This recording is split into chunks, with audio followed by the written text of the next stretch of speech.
touché nos cœurs. Que toute la gloire et la louange te reviennent. Dans le haut et puissant nom de Jésus que nous avons prié. Amen. Asseyons-nous.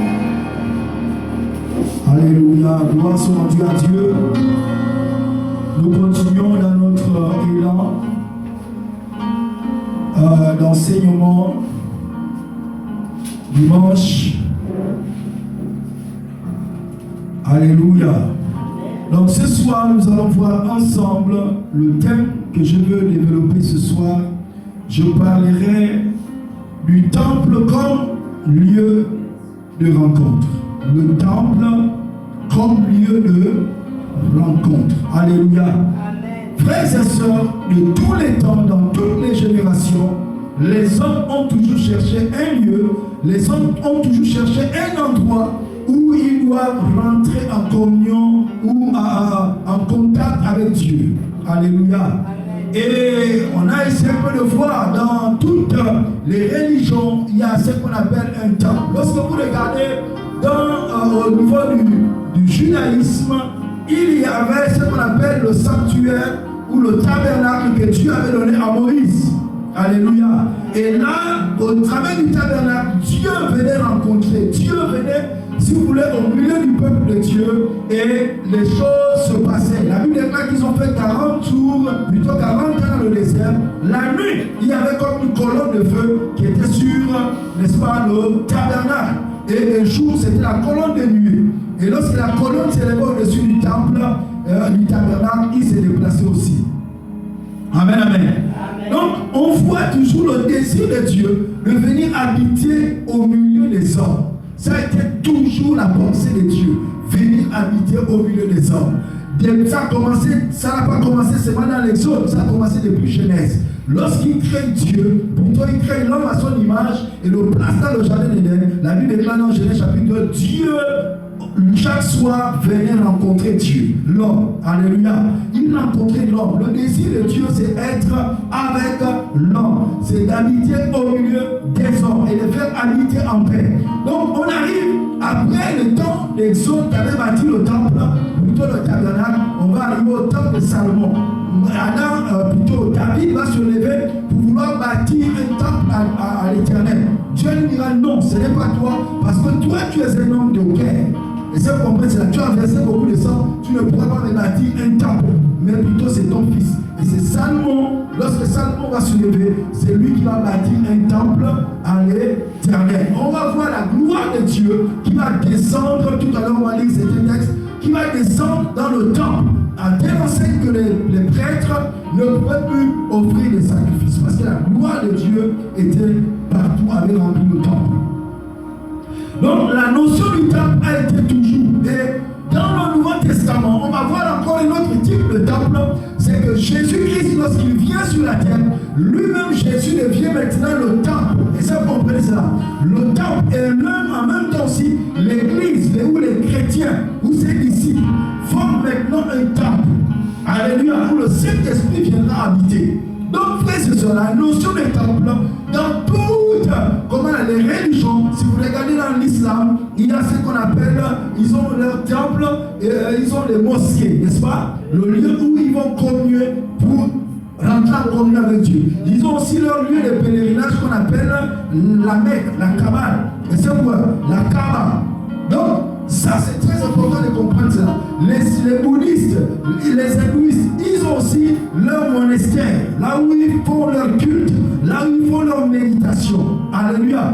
Dans tout, même dans nos rites initiatiques, si vous allez chez les bouddhistes, ils ont ce que j'appelle leur banja. Là c'est un temple, est-ce que vous comprenez? Et vous allez comprendre l'importance du temple ce soir. Alléluia. Le temple est quelque chose de sacré qu'on a mis à part pour Dieu. Un endroit où on vient rencontrer Dieu. Un endroit mis à part. Alléluia. Où Dieu vient rencontrer, où dans le terme le ciel vient rencontrer la terre. Où l'invisible vient rencontrer le visible. Je vais que l'on lise ensemble le texte. Prenez 2 Chroniques, chapitre 7, verset 14 à 16. Vraiment, je vais prendre moins de temps. Je prie que Dieu m'accorde au moins 30 minutes. 2 Chroniques, chapitre 7, le verset 14 à 16. Il a dit ceci, à partir du verset 14. Il a dit, si mon peuple, sur qui est invoqué mon nom, s'humilie, prie et cherche ma face, et s'il se détourne de ses mauvaises voies, je l'exaucerai des cieux, je lui pardonnerai son péché et je guérirai son pays. Le verset 15 dit ceci. Mes yeux seront ouverts désormais et mes oreilles seront attentives à la prière faite en ce lieu. Amen. Donc ça c'est ce que la Bible dit. Maintenant il y a aussi, lisons aussi parallèlement déjà un autre texte, 1 Corinthiens chapitre 6, le verset 19. 1 Corinthiens 6, le verset 19, où il dit, Paul révèle un mystère plus grand. Il dit, votre corps est le temple du Saint-Esprit. Ne savez-vous pas que votre corps est le temple du Saint-Esprit? Donc il y a une évolution. Cet enseignement, c'est pour vous montrer qu'il y a une évolution. Dans les temps passés, dans la Genèse, Dieu venait rencontrer l'homme. Et on a évolué lorsqu'on est arrivé dans le désert. Dieu demande à Moïse de bâtir un tabernacle. Dieu est venu habiter au milieu du peuple d'Israël. On a évolué, après il y a eu un temple lorsqu'ils sont rentrés à la terre promise. Est-ce que vous comprenez cela? Et dans le Nouveau Testament, lorsque Christ est venu, Christ était devenu le temple, lui-même le temple où Dieu habitait en lui. La Bible déclare en lui habitait corporellement toute la plénitude de la divinité. Donc Dieu était pleinement en Christ. Et après Christ, lorsqu'il est monté au ciel, il a suscité un corps, les apôtres. Et aujourd'hui, nous qui sommes les disciples de Christ, nous sommes le corps de Christ. Donc nous sommes devenus aussi le temple du Saint-Esprit. Parce que Dieu ne veut plus habiter dans les bâtiments faits de main d'homme, mais il veut habiter maintenant dans ce que lui-même il a créé, c'est-à-dire l'esprit de l'homme. Amen, amen. Donc ça c'est très important. Donc frères et sœurs, comprenez que dans chaque génération a cherché, n'est-ce pas, un lieu de contact avec le divin. Dans l'Ancien Testament, c'était le tabernacle, puis le temple de Jérusalem. Aujourd'hui, nous comprenons que Dieu a fait de nous son temple divin. Tu es le temple de Dieu. Je suis le temple de Dieu. Ensemble, nous formons le corps de Christ, le temple de Dieu. Amen, amen. Donc, c'est un mystère que tu dois saisir. Alléluia. Amen. Donc, j'avais déjà lu le texte de 2 Chroniques, chapitre 7, verset 14 à 16. N'est-ce pas, nous montre que le temple était un lieu choisi par Dieu pour, n'est-ce pas, rencontrer, pour rencontrer, exaucer et bénir son peuple. Écoutez, le temple n'a pas été bâti dans n'importe quel lieu à Jérusalem. Est-ce que vous comprenez? N'a pas été bâti dans n'importe quel lieu. Le temple a été bâti à la montagne que lui-même Dieu avait montré à Abraham dans Genèse 22. Est-ce que vous comprenez? Donc c'est Dieu lui-même qui dit à Abraham, prends ton fils non unique que tu aimes tant, va sur la montagne que je te montrerai. Abraham est parti, il a pris son fils, il n'a même pas dit à sa femme Sarah, et il a évolué. Il a pris les serviteurs, arrivé, dès qu'il a levé les yeux, Dieu lui a dit, voici cette montagne. Après 3 jours de marche, et il dira à ses serviteurs, restez ici. Moi et l'enfant, nous montons pour adorer et nous reviendrons. Et ça, vous voyez. Mais même les serviteurs ne savaient pas qu'il montait là, c'était pour aller sacrifier l'enfant. Arrivé sur la montagne, il a bâti l'autel et il a mis le bois, il a attaché Isaac, il a mis sur le bois. Et il était sur le point d'égorger son enfant. C'est là où l'ange de l'Éternel va se révéler et lui dira stop. Amen, amen. C'est sur cette montagne-là. Et Abraham va donner le nom à cette montagne, la montagne Jéhovah Jireh, c'est-à-dire l'Éternel pouvoira. Amen. L'éternel pouvoir. Ça, c'est la révélation qu'Abraham a donnée. Lorsque nous voyons Abraham conjugue ici au futur, et ça vous comprenez, il faut comprendre bien ces choses. À les montagnes, l'éternel pouvoira. Donc les choses ont évolué. Plus tard, c'est sur la même montagne, à Jérusalem, que Salomon va bâtir le temple. c'est sur la même montagne. Est-ce que vous comprenez? Sur la même montagne. Et c'est sur la même montagne que David était monté son père. Lorsqu'il avait fait le dénombrement, l'ange était venu pour détruire, n'est-ce pas, le peuple. Il y avait la peste qui était répandue au milieu du peuple et le peuple était en train de mourir. C'est pour vous montrer que c'est un endroit qui a été consacré. C'est une montagne qui a été séparée, mise à part pour que Dieu vienne bâtir, vienne rencontrer l'homme, pour qu'il y ait une rencontre entre l'homme et lui, Dieu. Alléluia. Donc, là, sur cette même montagne, David, plus tard, conseillé par un prophète Nathan, va monter aller bâtir un hôtel. Et l'ange qui est en train de tuer le peuple va arrêter et remettre son épée dans son fourreau. Et à partir de ce moment-là, rappelez-vous que Abraham, le fondateur, qui était le premier à aller bâtir un hôtel, là, il avait dit la montagne de l'Éternel pourvoira. Et là, au temps de David, l'Éternel a pourvu, n'est-ce pas, la paix. L'Éternel a pourvu la sécurité. Amen, amen. Arrêter le fléau qui est en train de frapper le peuple. Et ça, c'est très important de comprendre cela. Et plus tard, c'est là où on va bâtir la ville de Jérusalem, sur la même montagne. Et après quelques encablures de cette montagne, c'est là où Jésus-Christ aussi doit être crucifié. Est-ce que vous comprenez? Je vous montre déjà le tableau. Jésus-Christ vient être crucifié sur cette montagne-là parce que Dieu voulait bâtir aussi un temple. Rappelez-vous, Jésus avait dit, on lira ce texte tout à l'heure, Jésus avait dit, détruisez ce temple et je le rebâtirai en 3 jours. Détruisez ce temple, il parlait de son corps. Et son corps a été détruit à la croix. Et en 3 jours, il a bâti un autre temple qui n'est plus visible à l'œil nu. Il a bâti un temple. Il a suscité des hommes et des femmes. Et ça, vous comprenez, par sa mort, qui sont aujourd'hui son corps. Pourquoi? Parce que son esprit devait revenir sur la terre. Mais l'esprit ne peut pas revenir s'il ne trouve pas le corps de Jésus. Amen. Donc, tout ce par la mort de Jésus et sa résurrection, il a créé un autre temple qui parle de la terre et qui va s'arrêter au 3e ciel, au trône de Dieu. Parce que c'est là où il a répandu son sang, sur la terre et sur le propitiatoire. Donc il y a maintenant un temple qui est invisible mais qui est réel. Et ça, vous comprenez? On entre en communion avec Dieu, mais en esprit maintenant. Et voici pourquoi il faut comprendre l'importance du temple. Jésus a dressé un temple. Lui-même, il est rentré dans le ciel, il est devenu souverain sacrificateur. Or, il n'y a pas de souverain sacrificateur sans les sacrificateurs. Nous sommes les sacrificateurs et nous sommes sur la terre. Donc, lorsque toi tu pries sur la terre, lui il est déjà dans le lieu très saint, dans le ciel. Donc, il intercède aussi pour toi. Voici pourquoi l'importance de te tenir dans la prière sur la terre. Parce que lui, déjà là-bas, il intercède pour toi. Il est dans la présence de Dieu. Est-ce que vous comprenez?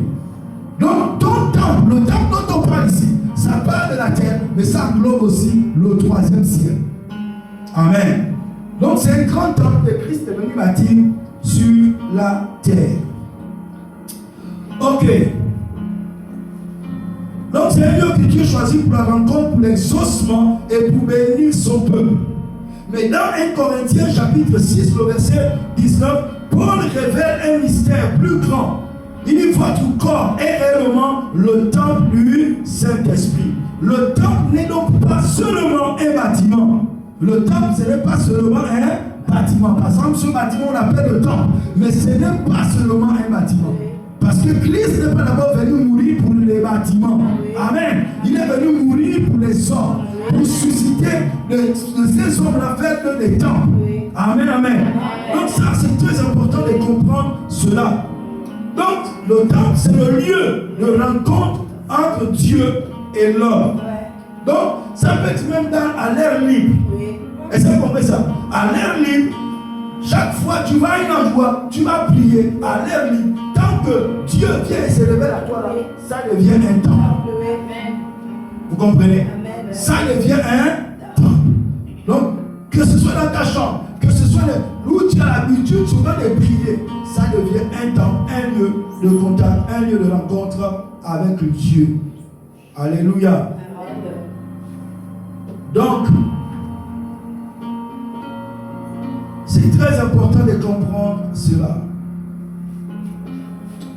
On va un peu définir les expressions, puisque nous sommes en enseignement. En hébreu, Mikdash signifie sanctuaire, mis à part.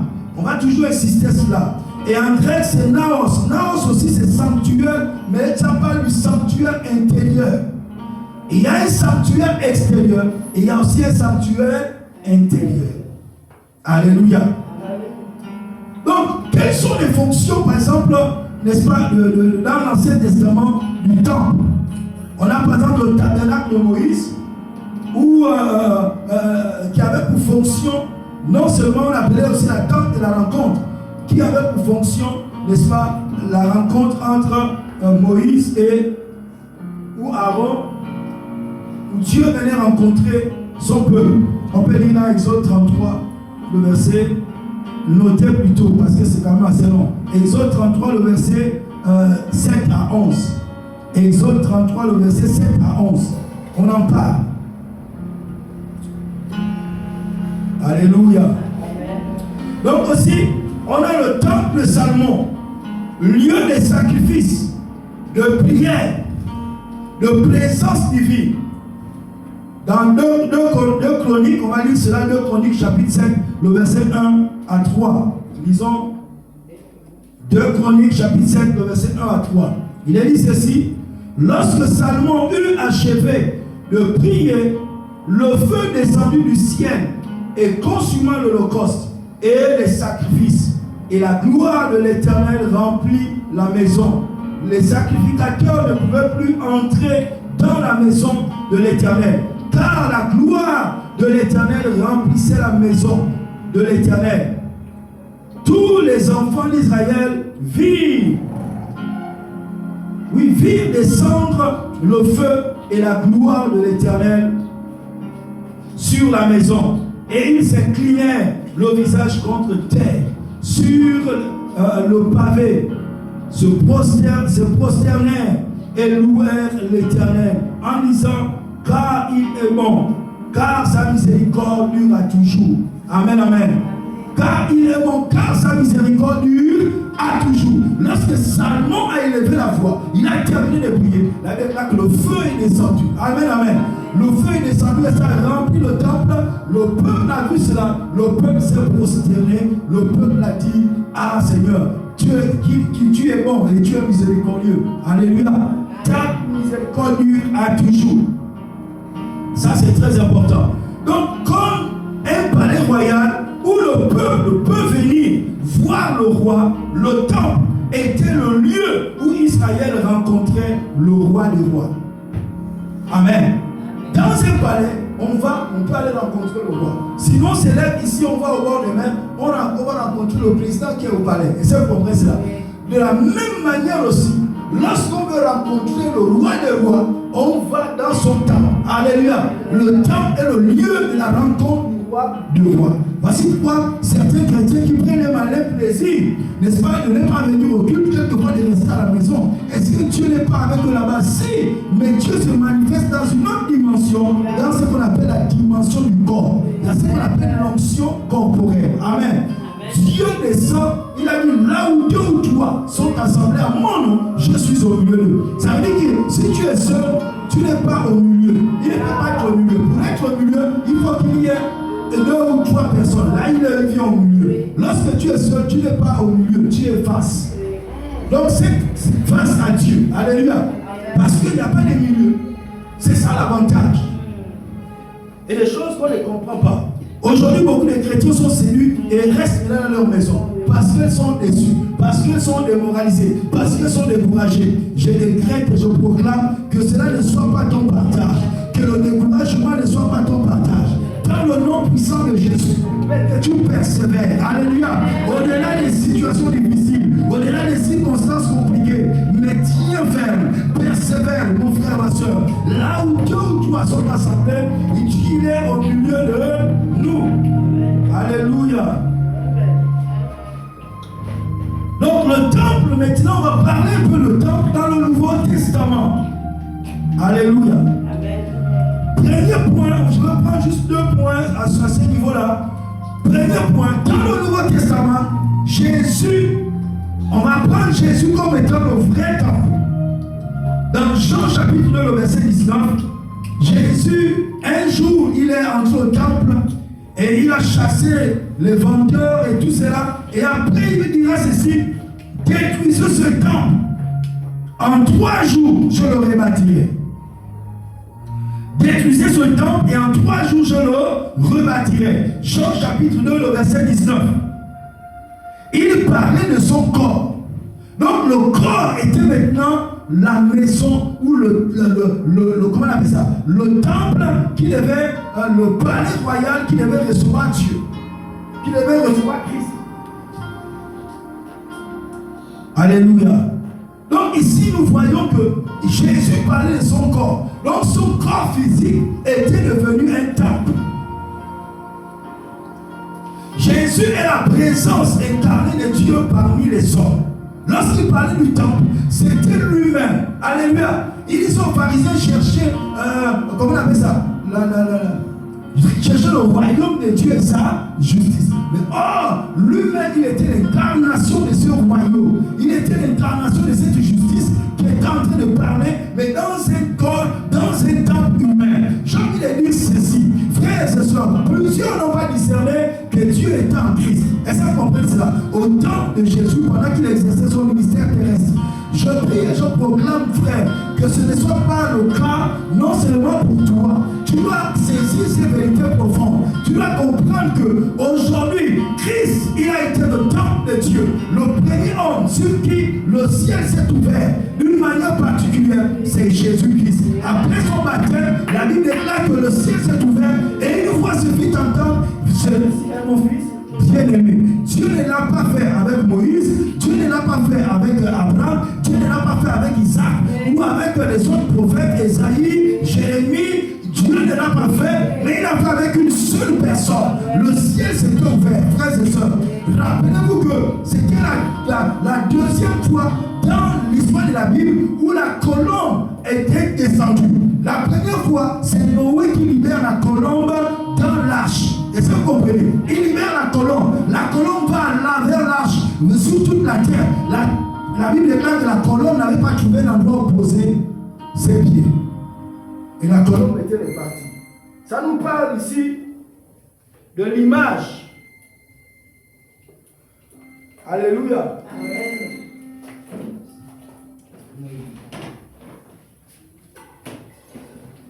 Donc, ici, nous devons comprendre que c'est l'image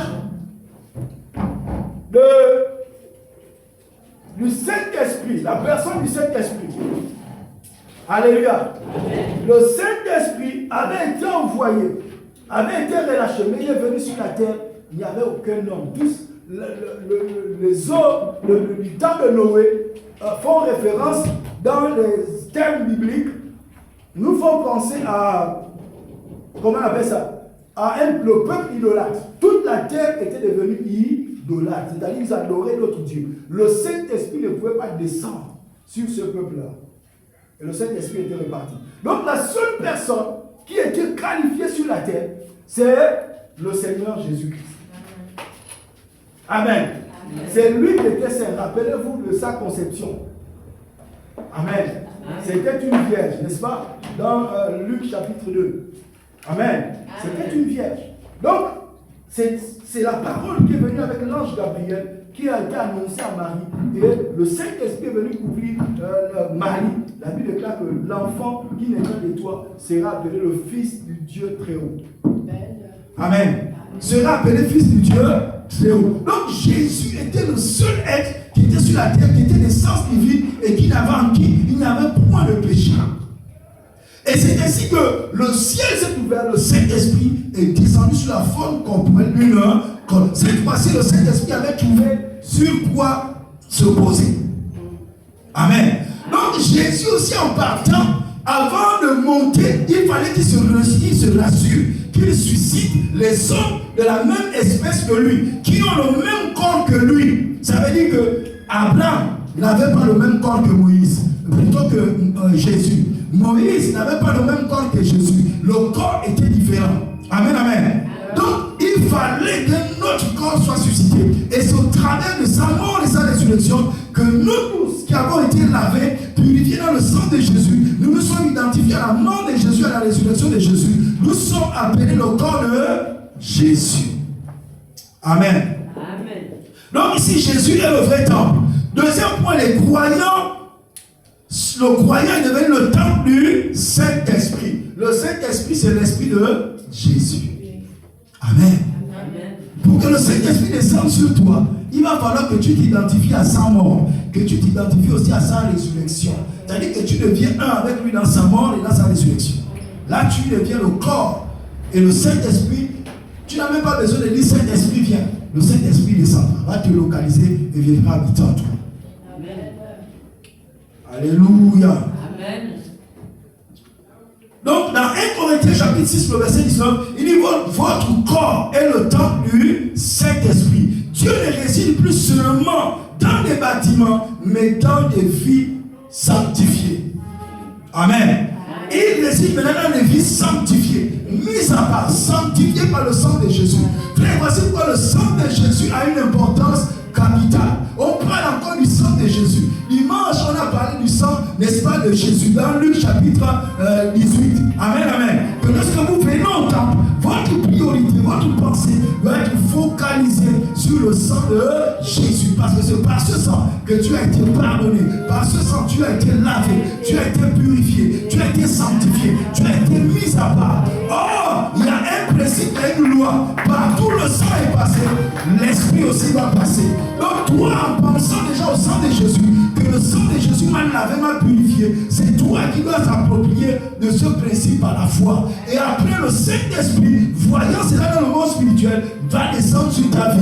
Alléluia. Et tu deviendras le temple du Saint-Esprit. Donc Dieu ne veut plus seulement habiter dans les bâtiments, mais il va habiter dans le corps de l'homme. Que toi tu es, que nous sommes. Amen, amen.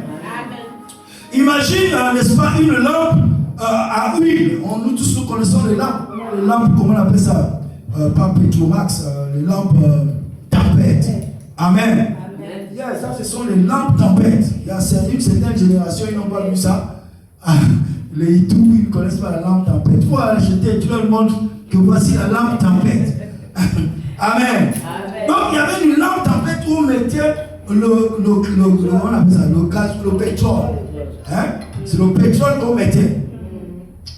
Donc le corps est comme la lampe. Hein? La lampe, qui est formée. Le corps est comme la lampe. Mais le pétrole qu'on met là, c'est comme le Saint-Esprit. Wow. Tu peux être une lampe, mais sans pétrole, tu ne peux pas éclairer. Vous comprenez? Donc c'est le Saint-Esprit a un rôle très important. C'est le Saint-Esprit qui fait briller, qui éclaire. Amen, amen. Sans le pétrole, frère, la lampe n'est qu'un objet vide. Vous comprenez? Sans le pétrole, la lampe n'est qu'un objet vide. Sans le Saint-Esprit dans ta vie, tu n'es qu'un temple vide. Or, dans un temple, lorsque tu vas dans un temple, dans tout temple, il y a un esprit. Vous comprenez que personne ne vous mente. Lorsque vous allez dans un temple, c'est que dans ce temple-là, il y a un esprit. Il y a un esprit qui contrôle à ce temple-là. Et ça, vous comprenez? Dans tous les milieux, c'est comme ça. Amen. Donc, si toi, maintenant, on te dit que ton corps est le temple du Saint-Esprit, et si on ne trouve pas le Saint-Esprit en toi, ça veut dire que tu es vide. La gloire n'est plus dans... Parce que c'est le Saint-Esprit qui amène la gloire de Dieu. C'est le Saint-Esprit qui amène la capacité à faire la soif des choses du royaume. C'est le Saint-Esprit qui amène la guérison. C'est le Saint-Esprit qui amène la délivrance. C'est le Saint-Esprit qui amène la persévérance, l'amour, la joie, la paix, la bonté. C'est lui qui développe en toi le caractère de Christ. Et ça, vous comprenez? Mais s'il est absent, frères et sœurs, c'est comme la nature a horreur du vide. C'est une autre entité qui va prendre le contrôle, qui prendra le contrôle. Est-ce que nous comprenons? Alléluia. Amen. Maintenant, on va un peu parler du rôle et l'importance du temple. Vous voyez, je suis succinct. Je suis en train de partir un peu plus vite. Le rôle et l'importance du temple. Quel est le rôle du temple? Pour que tu comprennes mieux le rôle que toi tu vas jouer. C'est quoi l'importance? Pourquoi le temple? Premier point que nous allons voir ensemble, c'est le lieu de prière et d'intercession. Le temple était un lieu de prière et d'intercession. Retenez que je vous ai dit qu'il y avait un temple extérieur et il y avait un temple extérieur. Donc, le bâtiment était comme un temple extérieur. Mais maintenant, toi qui es à l'intérieur, puisque le Saint-Esprit vient habiter en toi, dans ton esprit, tu deviens un temple intérieur. Parce qu'on parle de ton cœur. Donc, il y a deux types de prières. Il y a deux dimensions de la prière. Il y a la prière intérieure et la prière extérieure. Alléluia. Si tu es un temple, tu vas comprendre ce principe-là. Donc, la prière, c'est la base. La prière, ce n'est pas d'abord ouvrir la bouche. La prière, c'est ce que tu penses à l'intérieur de toi. Jésus a dit tout ce que vous demanderez en priant. Dans votre cœur, croyez que vous l'avez reçu et vous le verrez s'accomplir. C'est-à-dire que déjà dans ton cœur, alors que tu n'as pas encore ouvert la bouche, tu veux par exemple au Père, ferme les yeux, rentre dans ton temple et vois déjà que tu as le pain dans tes mains. Et à partir de ce moment, lorsque tu vas ouvrir la bouche, tu vas dire merci Seigneur parce que tu m'as déjà donné le pain. Parce que j'ai déjà le pain.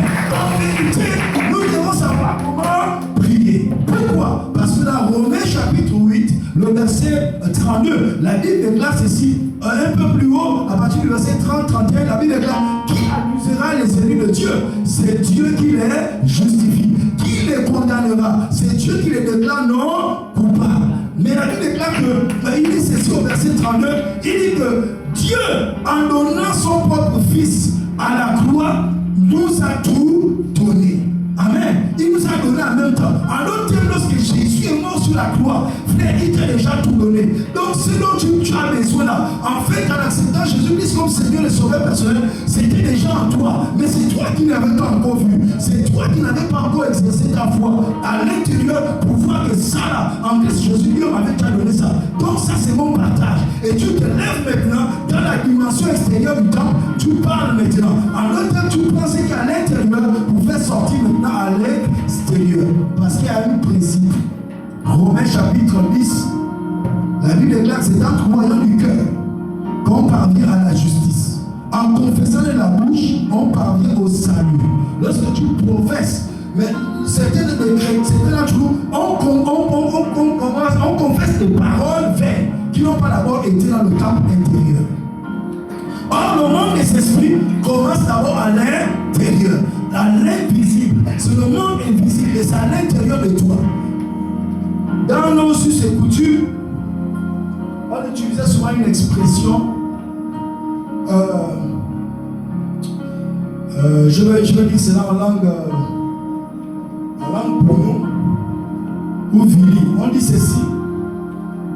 Et ça se retrouve un peu chez les Nzébi. Tout le monde, dans toutes les langues, il y a ça, ça existe. Hein? On parle d'un type de prière qu'on dit aussi. Vous savez ce que c'est? Non. Hein? Ça veut dire que là, tu es là, la personne à l'intérieur en train de parler, dire des choses, répéter des choses. Et c'est comment ça? Alléluia. Ça peut être dans la malédiction, mais nous, c'est dans la bénédiction. Amen. Tu es en train de bénir. Tu as, Seigneur, ça là, j'ai vu, je suis béni. Je regarde, Seigneur, je suis béni. Il y a quelque chose, c'est à l'intérieur de toi. Tu es en train de répéter. Mais lorsque tu penses, tu parles à l'intérieur de toi, en fait, tu es en train de parler au monde des esprits. Tu es en train de parler directement à ton Père. Tu es en train de parler directement à ton Dieu. C'est ce que la Bible déclare que si quelqu'un veut prier, qu'il rentre dans sa chambre. Ce n'est pas d'abord seulement la chambre physique, mais la chambre, c'est ton cœur, c'est ton esprit. Rentre, ferme tout. Les volets, les yeux, les fenêtres, la bouche. Et parle à ton Père qui est dans le secret. C'est-à-dire que pense, amen. Parle, déclare, prie, dis à ton Père, amen, amen, et vois que tu as déjà la chose, parce qu'à l'esprit, dès que tu penses, c'est déjà là avec toi. Mais le problème, c'est que nous, on ne réalise pas qu'on a déjà ça. On ne réalise pas. Si tu penses que tu es guéri, pourquoi tu es guéri? Tu dis c'est passé, mais tu sais, lorsqu'on l'a crucifié à la croix, j'ai été guéri. Reste là, quand tu as pensé là, le corps finira par suivre. Est-ce que vous comprenez ça? Le corps est serviteur. Un serviteur obéit au maître. Et l'esprit est maître. Amen. Donc, dans Esaïe chapitre 5, ce point-là, autant pour moi, Esaïe 56, le verset 7, il dit: ma maison sera appelée une maison de prière pour tous les peuples. Tous les peuples. Actes chapitre 3, le verset 1, on nous dit Pierre et Jean montaient au temple pour prier. Amen. On montait au temple pour prier, Pierre et Jean. Deuxième, le rôle et l'importance du temple. Premièrement, c'est pour la prière et l'intercession. Deuxièmement, c'est un lieu de sanctification et de purification. Amen, amen. Lorsque tu avais un problème, ou les Juifs avaient un problème, ils montaient au temple pour aller se sanctifier, ils amenaient un sacrifice. C'était soit un animal ou d'ordre végétal. Mais nous allons prendre un seul texte, Jean chapitre 2, le verset, 15, où Jésus, il vient au temple. Alors il se rend compte qu'il y avait là les marchands qui avaient envahi le temple. Et Jésus va se lever. Il a dit, ce n'est pas prévu pour les marchands. Est-ce que vous comprenez? Donc frères et sœurs, le temple, ce n'est pas pour venir faire du business. Le temple a un rôle bien particulier. On doit venir prier et intercéder. Mais voici que Jésus arrive, il trouve que les gens maintenant, au lieu de sanctifier le temple, au lieu que les gens viennent pour l'intercession, pour le pardon des péchés, toutes ces choses, non, il faut maintenant du business dans l'église. Et Jésus a pris un fouet, il leur a fouetté, il a dit, il est écrit, la maison de mon Père sera une maison de prière pour tous les peuples. Et la Bible nous dit que dans Actes chapitre, je suis là, oui. Dans le passage qu'on a lu, il y a eu l'image du boiteux.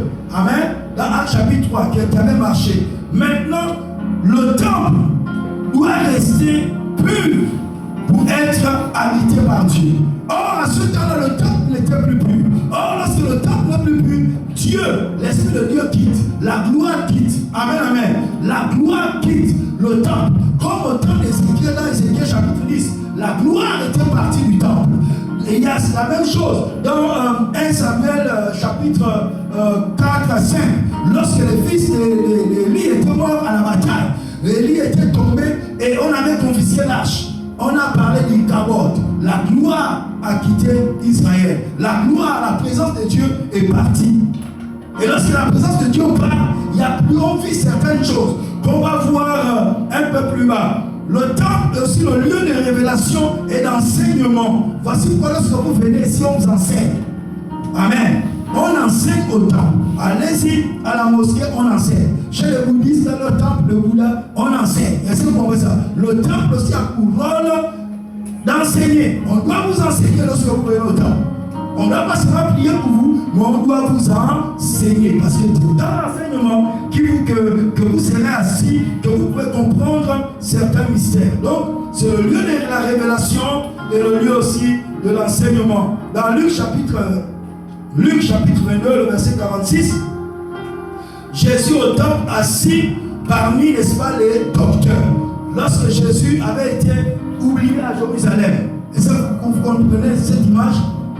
Pour la première fois que Jésus montait au temple avec ses parents, et après le service du temple, ils vont repartir. Mais ils vont se rendre compte 3 jours après qu'ils ont oublié Jésus.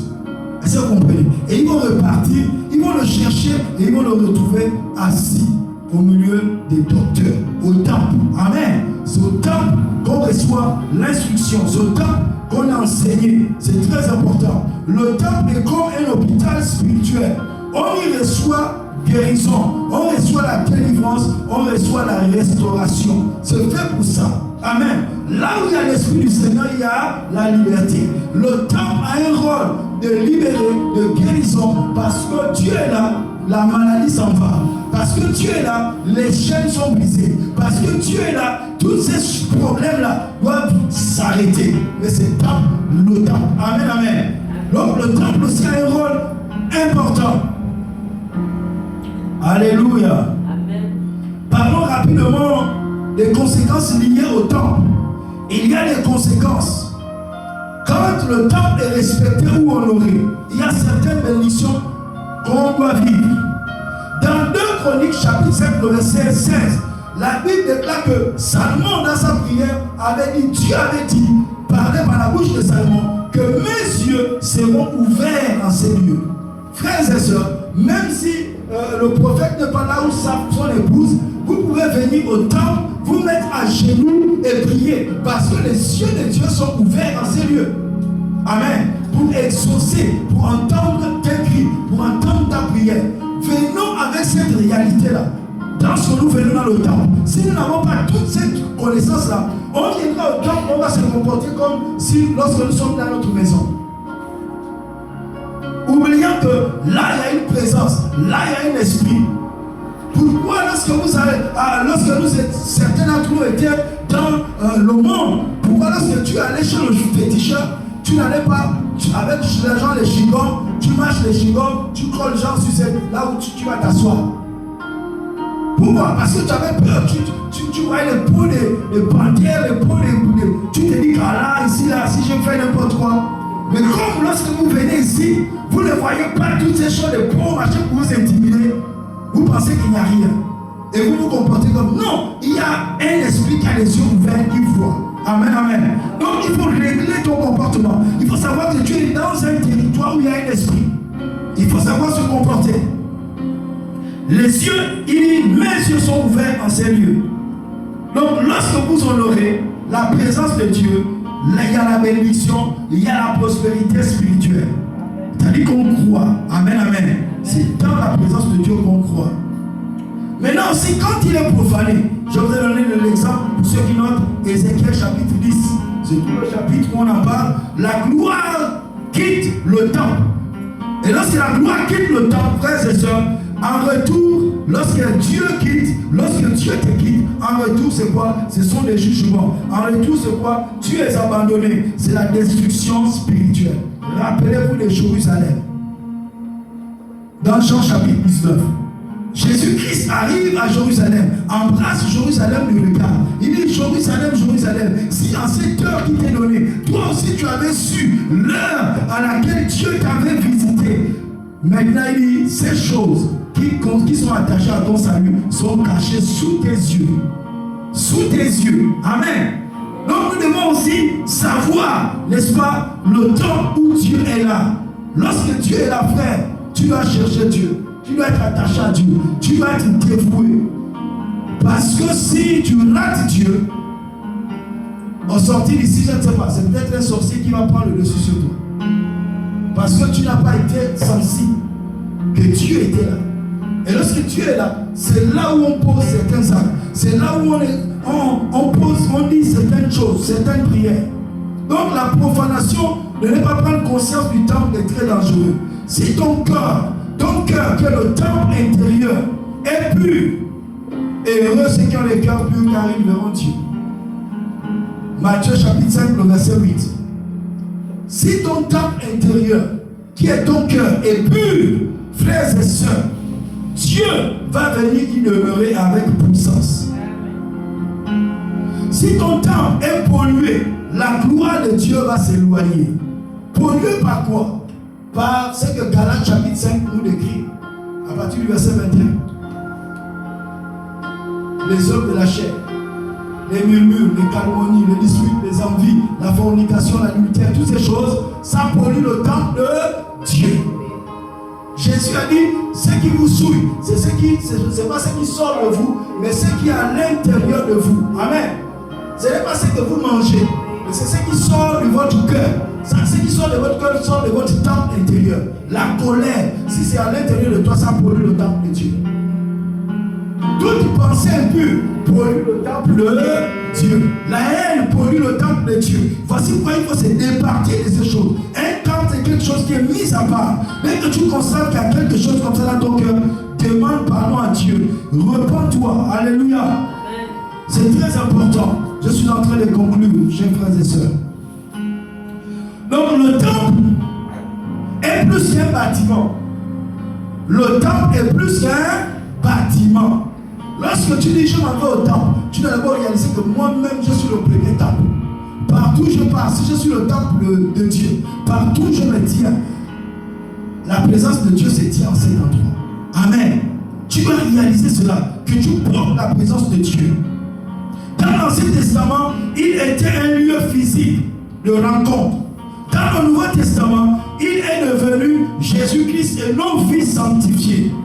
un temple. Amen. Nous tous, nous formons le corps de Jésus-Christ, le temple du Saint-Esprit. Aujourd'hui, Dieu cherche le temple pur pour manifester sa gloire. C'est aujourd'hui.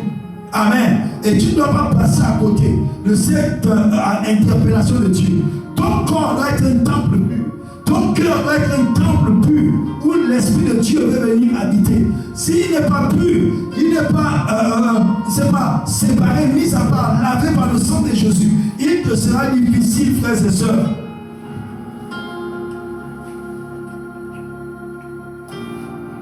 Si ton corps est le temple du Saint-Esprit, prends-en soin. Vis dans la sainteté. Si ton cœur est le sanctuaire de Dieu, garde-le pur et consacré. Amen. Ton cœur, tu dois le garder pur et consacré. Comme Israël venait au temple pour, n'est-ce pas, rencontrer Dieu, viens chaque jour dans ton temple intérieur. D'abord dans ton cœur. Amen. Donc chaque jour, tu dois rentrer dans ton cœur pour rencontrer Dieu, pour avoir des temps de communion, d'intimité avec Dieu. Amen. C'est très important. La Bible est là dans Hébreux chapitre 10, le verset 22. Il dit: approchons-nous donc avec un cœur sincère, dans la plénitude de la foi. Approchons-nous avec un cœur sincère, dans la plénitude de la foi. Amen, amen. Donc, frères et sœurs, ce soir, au terme de cet enseignement, tu dois comprendre que Dieu qui, par le passé, se manifestait à l'extérieur avec Adam, qui venait parler avec Adam. Lorsqu'Adam a chuté, il a changé, il a eu un peuple. Par Moïse, par Abraham, Isaac et Jacob, il y a eu un nombreux peuple qui s'est développé en Égypte. Lorsqu'ils sont sortis de l'esclavage, arrivés dans le désert, là, ils ont bâti le tabernacle. Et Dieu est venu habiter, la présence de Dieu, la gloire de Dieu est venue habiter et à sécuriser le peuple. Il n'avait pas besoin d'électricité extérieure. La colonne de feu, la présence de Dieu éclairait tout le camp. Amen. Et après, les choses ont évolué. On a bâti le temple, le premier temple avec Salomon. Le temple qui avait été détruit par Nebuchadnezzar. Et plus tard, Hérode va venir bâtir encore le temple. Rebâtir ce temple. Bien sûr, en temps, il y a eu les Zacharie et les autres qui ont bâti ce temple. Mais Hérode va venir l'agrandir et l'améliorer. Et après, il y a eu un autre temple. Jésus-Christ va venir mourir.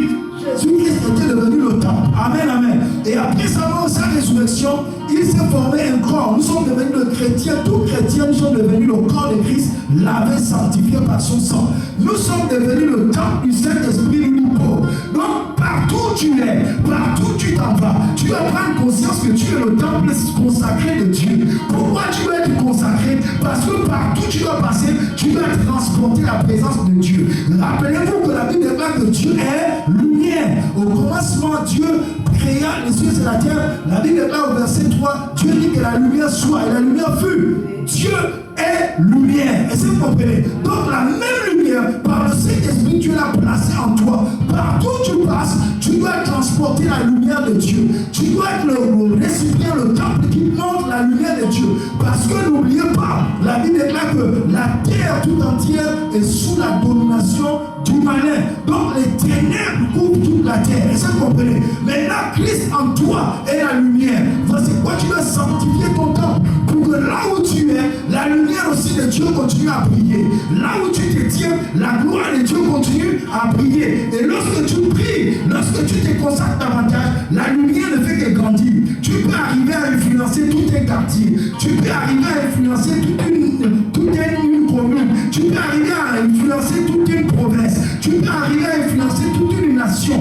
Plus tu te consacres, plus tu te mets en part, Dieu vient se remplir dans ta vie. Le Saint-Esprit vient se remplir dans ta vie. Voici quoi prendre notre recommandation.